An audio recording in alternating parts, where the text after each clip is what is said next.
It's all about learning oneself. And you don't learn oneself by sitting at home in a 72-degree temperature room watching football. It's impossible.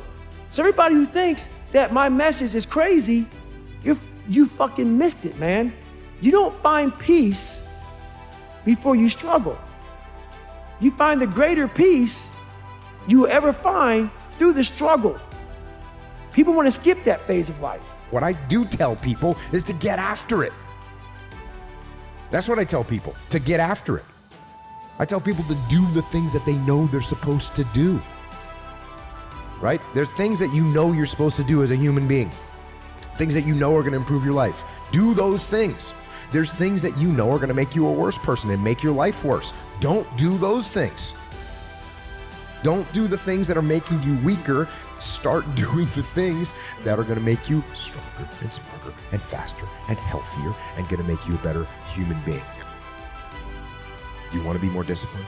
Get after it. That's it, man. Get up early. Do some kind of workout. Eat good foods. Clean your room.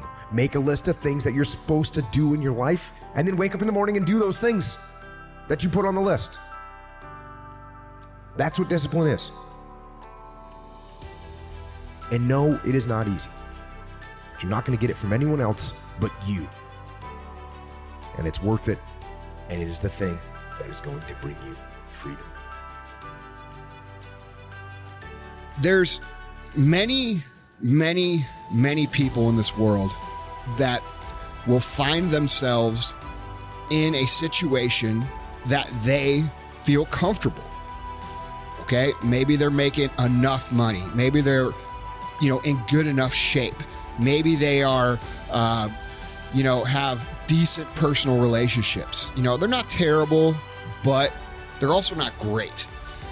And people get in this mentality and in this routine of staying where they are, being comfortable, doing what they normally do, because everything else to change it would require some sort of temporary, uncomfortable situation for them. Okay?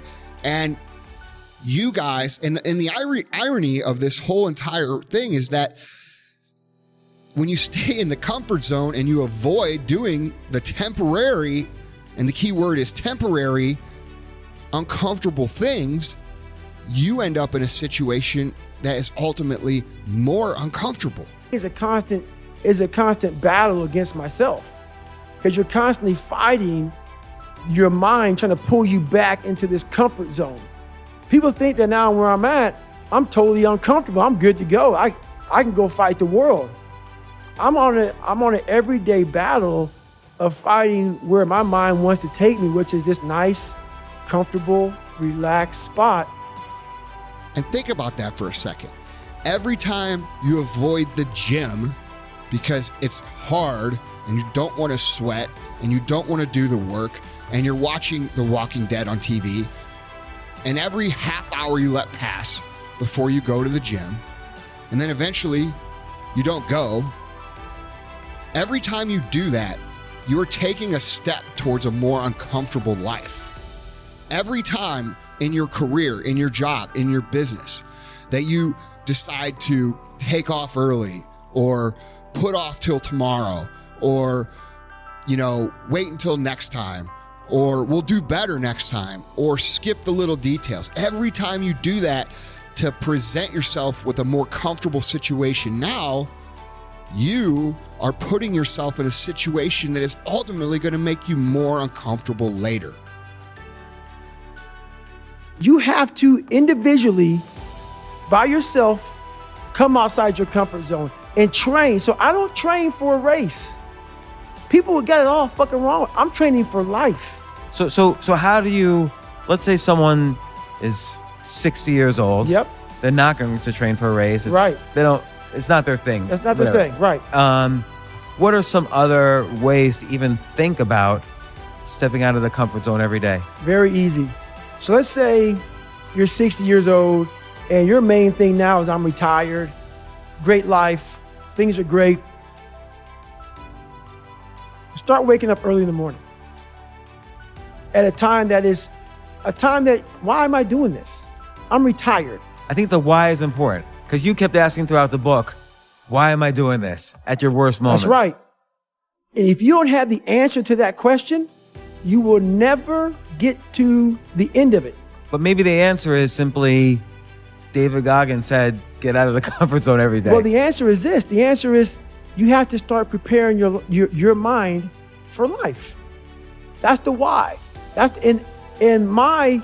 What I did is different from everybody else's. Like that 60-year-old person, I didn't suggest start having a very disciplined, regimented life. What that means is, yeah, still enjoy it. You're retired, whatever, but you're always in, I call it boot camp.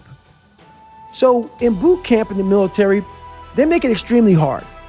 They make it to the point where you become almost a robot. You become very disciplined. And all you think about in boot camp is getting the fuck out of boot camp. I cannot wait for this to end because I want my life back. I took a lot from boot camp and going through Navy SEAL training. What I took from is our mind wants to find the graduation so fast. I want to graduate. This sucks. I want to get through this. You are the sharpest you've ever been in your life when you're in boot camp. Your dress and appearance, your bunk, your hospital corners, 45-degree angles, your rollback fold is 6 inches. It's a dollar bill. Your pillow, your shoes. You look the best. You're the sharpest. Your essay, which is your situational awareness, is the best it's ever been. Why the fuck do you want to get out of boot camp so badly? Why? You're the best person you've ever been in your fucking life. But it's hell to be on every day of your life. Your mind wants a break.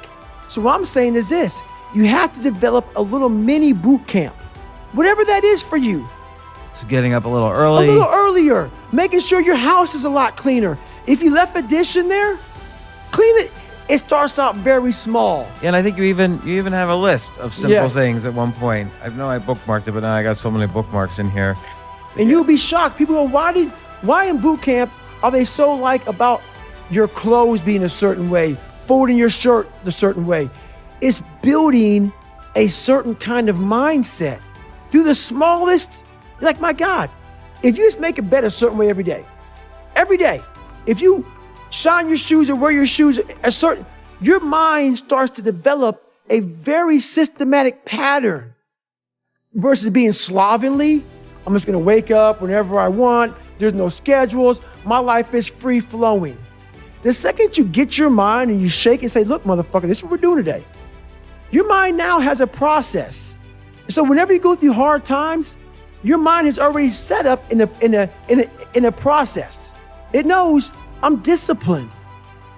But when you're willy-nilly and your life is this and you wake up and you float through life and everything is fucking grandiose, your mind is not disciplined. So how the fuck are you going to handle a hard time if you've never started this? Like when you read and write, you don't just start reading and writing. You start sounding words out. That's all this is. I'm not saying go to boot camp, but I'm saying you have to develop a self-discipline.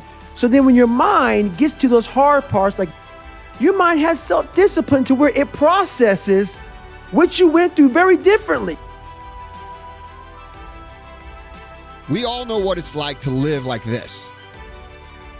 Oh, starting on Monday, I'm going to get in shape. And then on Monday, by noon, you've ate a fucking ding dong and 2 fucking Twinkies and ordered a pizza. And you're like, oh, well, I already blew this week. So I'm going to start again on Monday. And then for that next 5, 6, 7 days, you literally gorge yourself because you know that next Monday's coming and you're going to start something then. And for that 5 or 6 days, when you're making yourself all fat and comfortable, you're ultimately putting yourself in a more uncomfortable position because eventually you're going to have to deal with the problem or you're going to have to live with the problem. You're either going to be the person who has to climb the huge mountain that you've accumulated because every Monday or Tuesday you go and gorge yourself because you tell yourself you're going to start again Monday. And of course, you got to get in all the good food during this time. You got to get it in because you're going to start on Monday. And then you repeat that cycle over and over and over again until you're 50, 60, 70, or even 100 pounds overweight like I was. Or you could be the guy who does the uncomfortable work now so that you can be comfortable later. And we have so many people out there that don't understand the concept of instant gratification versus delayed gratification. You going to all these parties and getting fucking fat and feeling like shit and building a mountain that you don't even want to fucking climb because you can't even see how long it's going to take for you to get in shape. You doing that is going to create a situation of more pain later. So yeah, it's cool now, but it's hard later. And I challenge you guys to express and display some discipline over the course of the next 6 to 8 weeks. It's okay to go to a party and not indulge in the food and drink. You don't have to. And I know what that feels like, guys, because I've been there. I've been the person who could not go to a party without drinking 15 drinks. I've been the person who couldn't go to a party without eating literally 5,000 calories worth of shit. I've been there. And I could tell you with 1,000% certainty that my life is 1,000% better because I learn and cultivate this discipline that I'm expressing to you right now. I'm earning more money. I'm doing better work. My companies are growing. People around me are developing better. I'm better. And you could be better too. The physical shape that we take, guys, has a direct influence on everything, not just because we feel better and have more energy, but because of the discipline that we cultivate through the process of learning how to work with our body. We are able to discipline ourselves in other areas too, because the discipline it takes to create your best shape, your best health, is far stronger than any discipline that you're ever going to need in business or in your career or in your relationship.